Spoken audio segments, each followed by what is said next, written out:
conduct the study as the first presenter. And the second presenter is IGD Arka Anggara. The second is IGD. Yeah.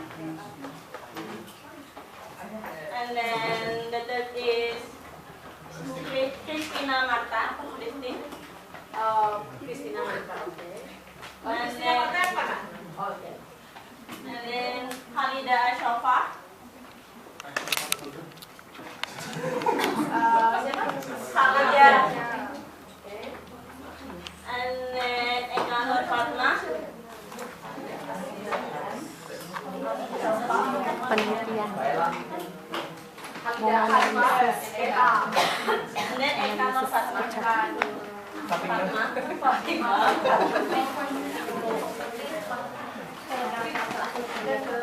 And the last is Dewi Purnama. The most handsome.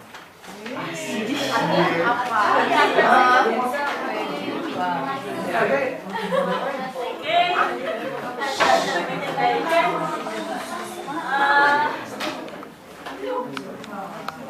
People do not only produce utterances containing grammatical fragments and words, they perform actions via those utterances.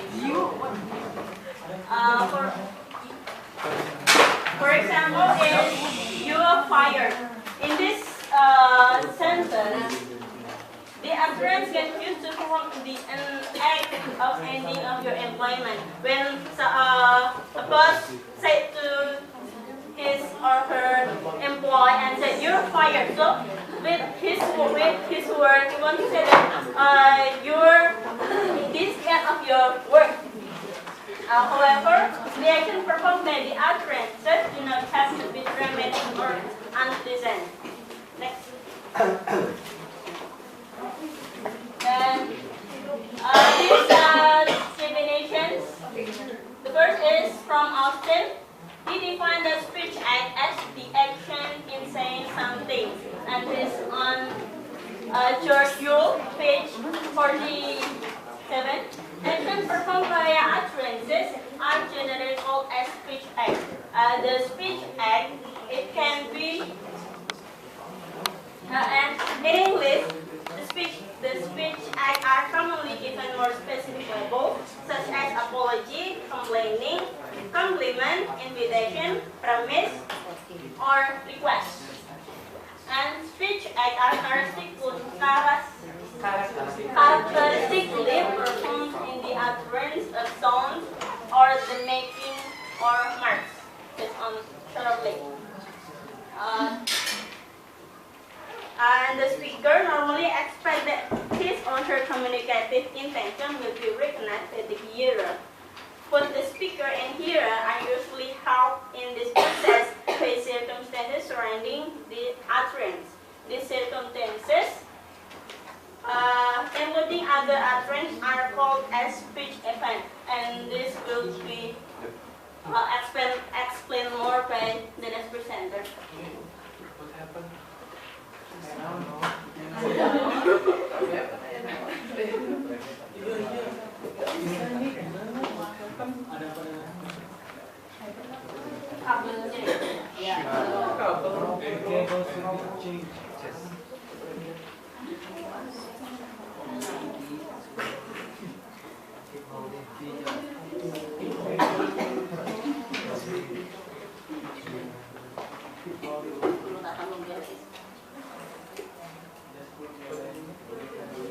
Sorry, wait a minute. This is only a couple.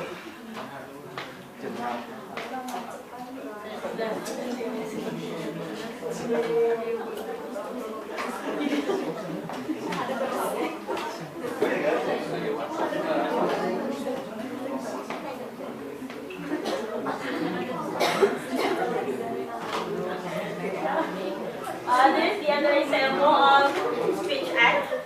First is you're fired. In this example, the speaker wants to perform the act of ending of your employment. So here in this sentence, the speaker wants to convey to the hearer that he is fired. And then the second is you're so delicious. This is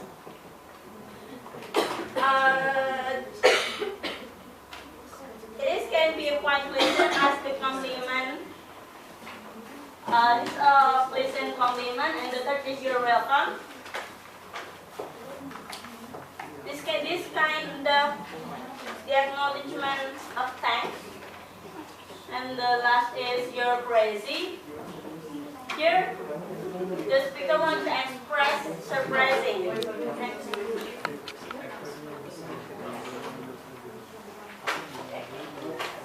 How to differentiate between just answering sound, making marks, and performing speech acts?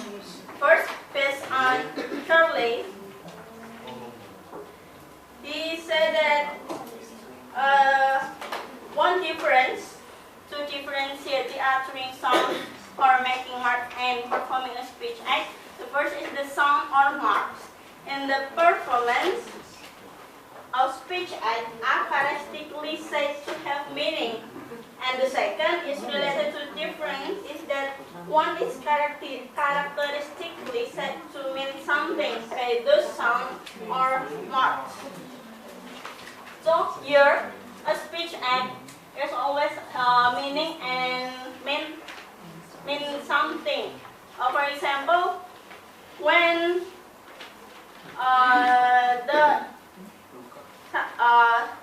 a teacher asks the student to read a passage, so he produced he read the passage. But what he read, it doesn't mean something, and it doesn't have meaning or mean something because he just read. He doesn't mean someone of the hearer to do what he said or to do what is in the passage because he just do what the teacher wants he or she to do is read the passage.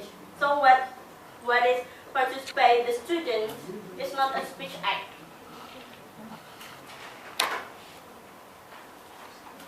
Next. Distinguishing types of speech act based on the basis of structure. There is two types of speech act. The first is direct speech act and the second is indirect speech act. Next. Direct speech act. It is whenever there is a direct relationship between a structure and a function. For example, you wear a seat belt. In the sentence above, it is a declarative used to make a statement, so we have direct speech act. Why this is a direct speech act? Because here the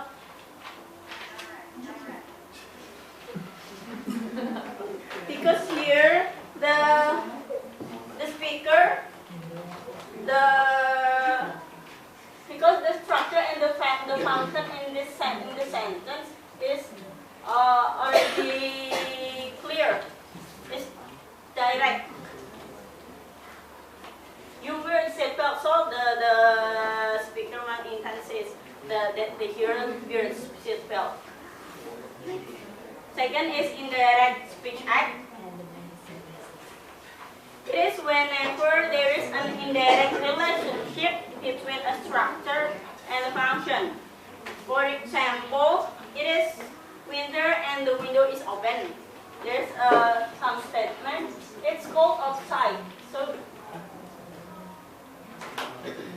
it's cold outside. So here is a declarative sentence.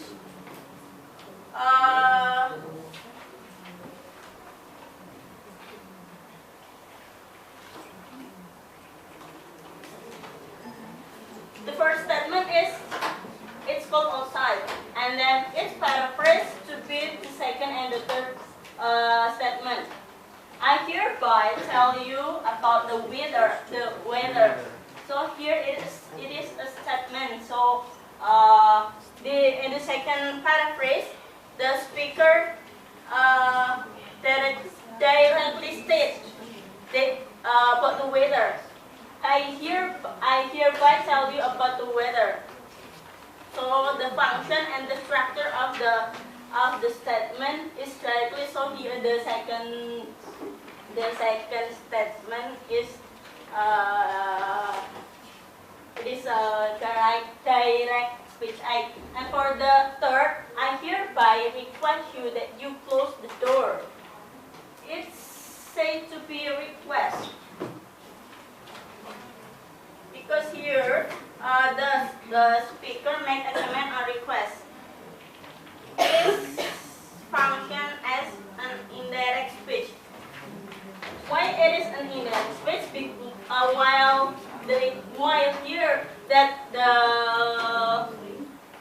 While here the speakers directly state to the hearer that you want the hearer to close the door, because the situation here it's winter and it is cold. So by step, I hereby request you that you close the door. The speaker want to say that it is cold. I am.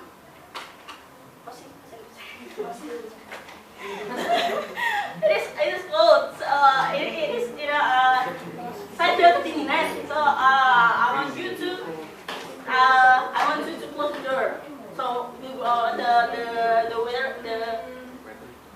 the temperature will be more warm, something like that. So he just state here very request you that you close the door without saying about the weather. Clear? Next, let's see.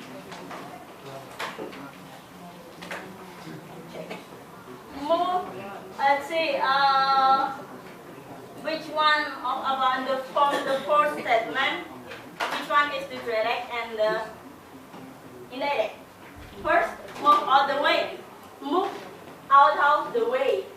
It is direct or indirect? Direct. Yes. The second, you make a better turn than a window.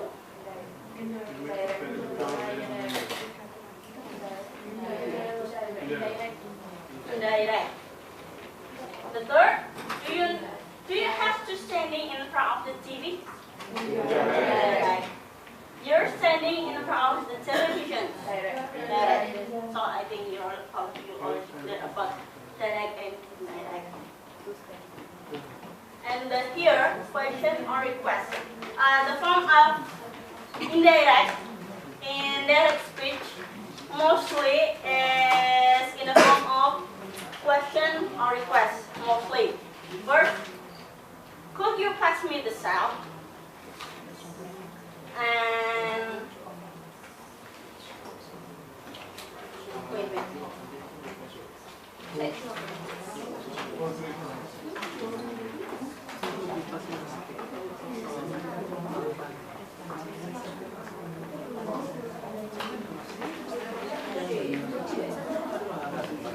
Sorry.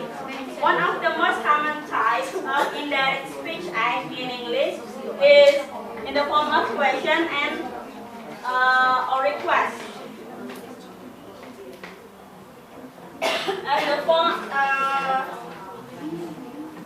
And the form of both of them is a form of interrogative form. But it is not typically to ask a question. But although the form is interrogative, but in this statement, in this sentence, it is not intends to ask something, but it is intends to request. You know what I mean? So we can see here, could you pass the cell? It is not question, but solve.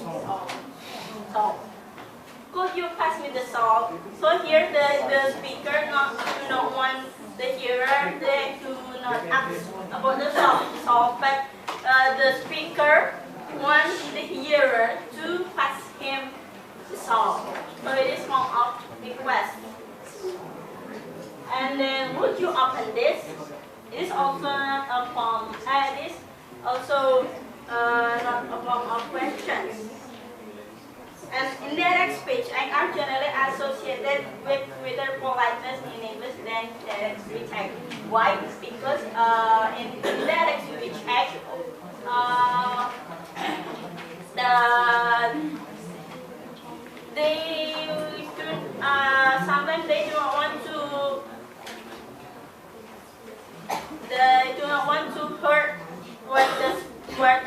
do not want to hurt the hearer, so he indirectly convey what he wants to say. Next.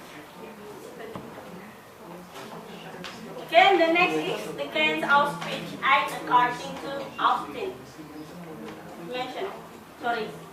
This dimension of speech act according to Austin. First is locutionary act, second is illocutionary act, and the third is perlocutionary act. What is locutionary act? It is the basic of utterance or producing a meaningful linguistic expression. It is the form of word uttered. For example, when in English, there's someone say, "aha." The person will not understand what the speaker says because it is meaningless in English. But it is different when someone said, "I've just made some coffee." In English, it will be meaningful. So here, the "aha" is not normally count as locutionary act in English. But I've just made some coffee just count as locutionary act because it's meaningful in English. For the other, maybe like maybe in such a someone just had for Japanese it is meaningful because they understand what the speaker said, but for Uda it will be meaningless because he don't understand what he said. So what I say for Uda, it is not count as a locutionary act, but for Japanese, it's count as locutionary act. The next will be presented by Akda. Okay, let's have a look at the second dimension. We call it illocutionary act. And this illocutionary act related to the social function that the utterance on the written text has. So we have the previous one is locution. Locution means the literal meaning, and the illocution means the social function that the utterance on the written text has. And this illocutionary act performed via the communicative force of an utterance, such as to make a statement, to offer, to explain, and other communicative purposes. And it's also generally known as the illocutionary force of the utterance. It means that what really counts on the utterance. So we have the function in here, in the second dimension. Suppose we have an example, "I'll be back" in the Terminator film. It's like a warning, promise, and prediction. Next one, please. And related to the illocutionary force, how can speaker assume that the intended illocutionary force will be recognized by the hearer? We see we have a IFID, illocutionary force indicating device, and felicity condition. Next one, please. For the illocutionary force indicating device, it's something like a device for indicating the illocutionary force, and it is an expression where there is a slot for a verb that explicitly names the illocutionary act being performed. We have some example there. Some verbs can be performative verbs, like showing the force. I, verb phrase, you that. I ask you that, or I give you that. It's like a performative for showing the force. And the speakers sometimes do not always perform their speech act explicitly, but they sometimes describe the speech act being performed, such as like a dialogue. Can I talk to Mary? No, she is not here. I'm asking you, can I talk to her? And I'm telling you, she is not here. Look at the yellow one sentence. It's like asking. And no, she is not here. It's like a telling in here. I'm asking you, can I talk to her? This is asking. And I'm telling you, she is not here, a telling. So this is like a speech act, always perform their speech act explicitly, but they sometimes describe the speech act being performed by the speaker themselves. Next one, please. And sometimes we have some other illocutionary force indicating device like a stress, intonation, and word order, such as you are going. This is something like I tell you, you are going. I request in confirmation. Are you going? It's something I ask you if. Yeah, we have a stress, intonation, and word order to indicate the illocutionary force indicating device. The speaker's means. And for the next, how speakers assume that the illocutionary force will be recognized by the hearer by electricity condition will be explained by Ms. Christina. The floor is yours.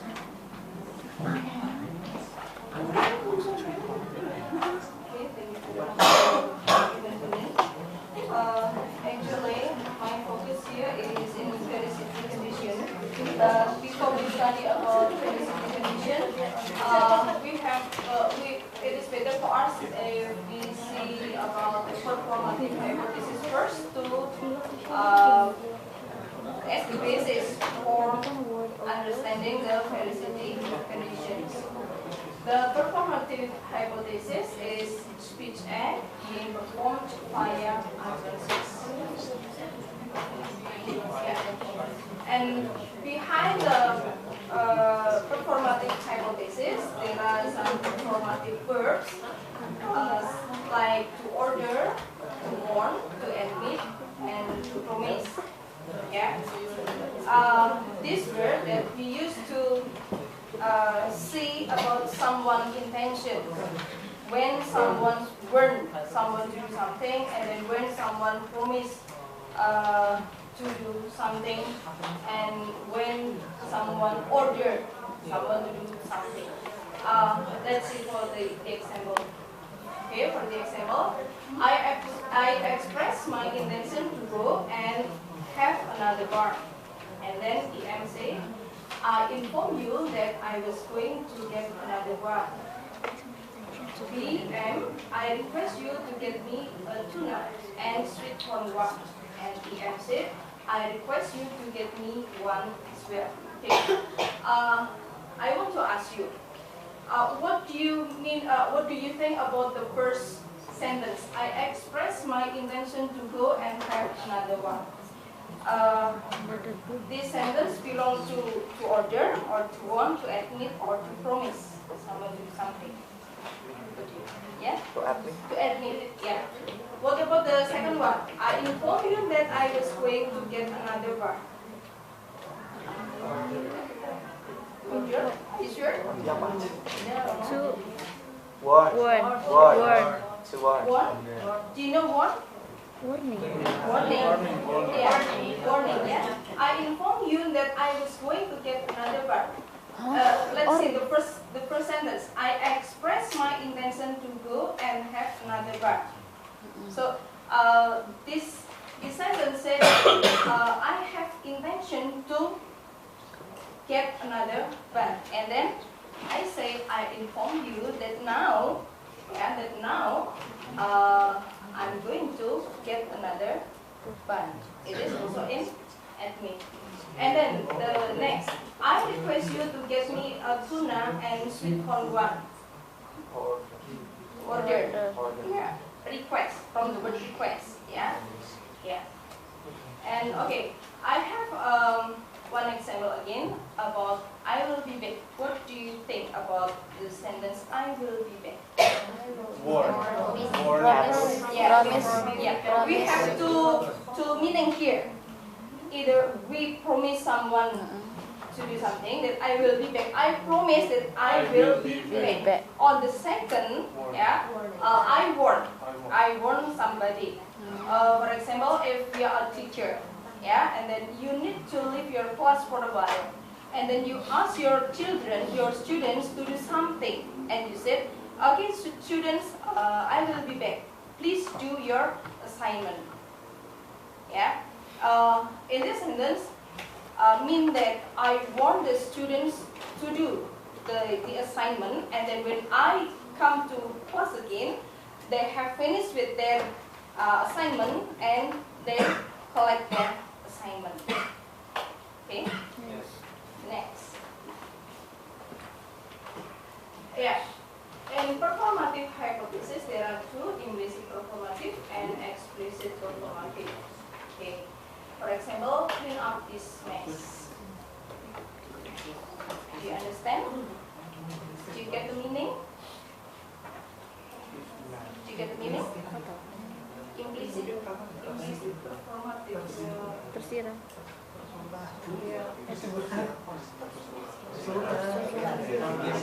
you think that sentence meaningful?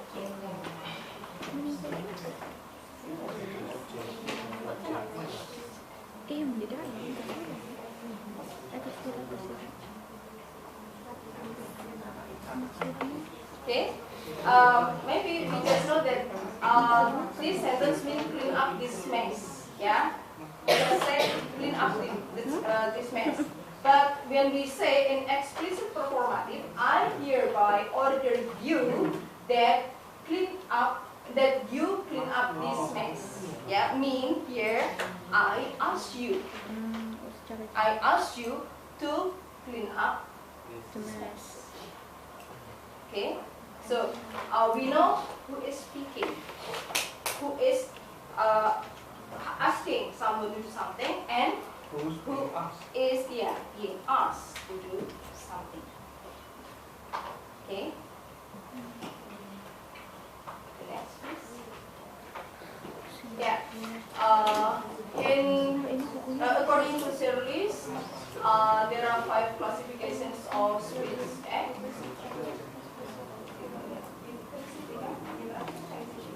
Yeah. There are declarative, expressive, and representative, directive, and commissive. And this will be explained by my friend. Then, okay. Yeah, now we are going to felicity condition. Felicity condition is an appropriate circumstances for the performance of a speech act to be recognized as intended. For example, I send you to 6 months in prison. Okay. See the example. Okay. Okay. To understand about felicity condition, there are some requirements. The first, the context and the roles of participants must be recognized by all participants. And then the second, the action must be carried out completely, and the person must have the right intentions. Okay, this is they are the requirements. Okay, let's see again to the example above. Yeah. I sentence you to 6 months in prison. What do you think about this sentence? This is a judge. Giving the punishment to the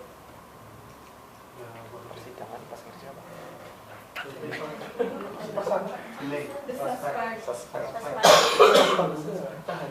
Yeah. Okay. So the first requirement, the context and the role of participants are clear. Yeah. Who may say that I sentence you to 6 months in prison? Who? a judge. Judge. Yeah. As a teacher, you cannot say like the sentence, ya toh? Dalam bahasa Indonesia, sebagai guru kan kita nggak bisa mengatakan kamu dihukum 6 bulan penjara, nggak boleh kan? Ya, it's like that.